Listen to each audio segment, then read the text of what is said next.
Ahead, retail sales jump, and so does this guy. His historic achievement later in the show.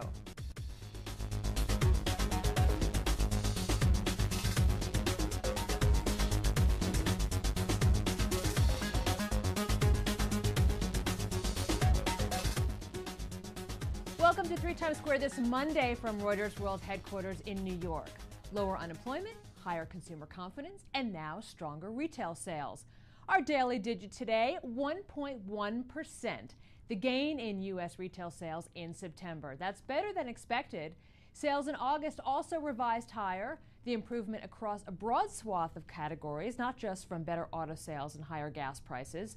Analysts say the figures could provide a boost to third quarter GDP. But not all rosy on the economic front. A report on New York State manufacturing came in weaker than expected. Citigroup also coming in better than expected, the Dow component posting a profit excluding charges that topped forecasts, like JP Morgan and Wells Fargo, a gain in mortgage lending boosting results. CEO Vikram Pandit saying core businesses, quote, showed momentum. The stock has shown momentum too, rebounding since the summer. Number 3, taking over number 3. Japan's number 3 mobile phone carrier SoftBank finalizing an agreement to buy a majority of U.S. number 3 mobile carrier Sprint. The price tag, $20.1 billion for up to 70%. Sprint CEO Dan Hesse hoping to make the company a stronger competitor to top players AT&T and Verizon. Checking the shares right now. Sprint up just over 1%, AT&T down about 1.33%, and Verizon down just under 1%. From a pair of number 3s to number 2, as in the world's second largest restaurant or cafe chain, that being Starbucks, coming under scrutiny for its practices in the UK. Our Axel Threlfall joins us from London. Axel, the coffee chain is the subject of a Reuters special report having to do with taxes, yes?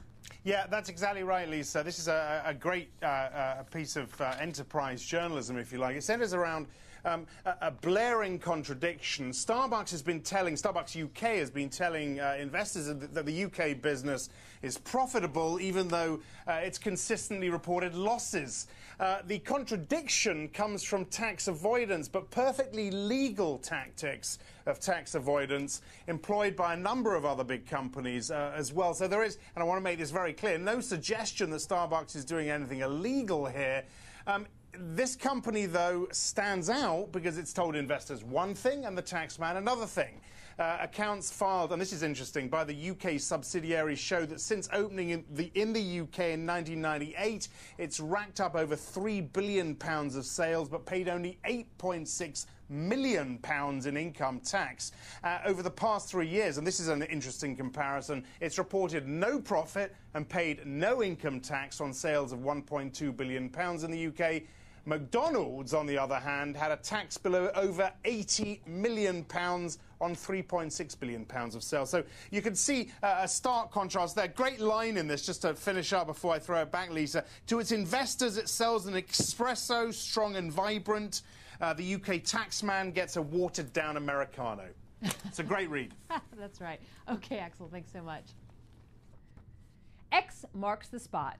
Microsoft launching digital music service Xbox Music Tuesday to compete with iTunes and others. It will debut on the game console and then become available on computers and tablets. The move coming after Microsoft realized Xbox users were spending more time on entertainment services than playing video games. The weekend box office, a battle of the much-hyped hostage flicks, with Liam Neeson's Taken 2 edging out Ben Affleck's Argo. But our power player of the day, an indie film darling who held his own against the big boys.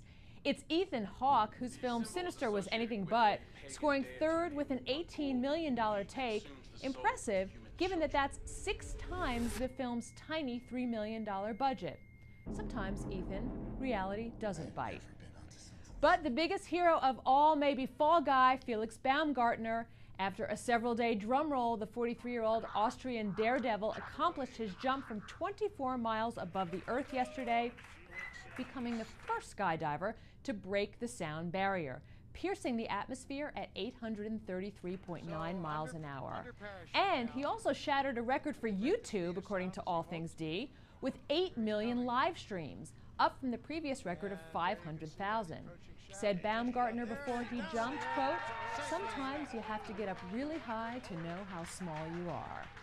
That's the latest from 3 Times Squared this Monday. You can follow us on Twitter at Reuters Insider and check out our Reuters YouTube channel at Reuters.com/ReutersTV. I'm Lisa Bernhard. This is Reuters.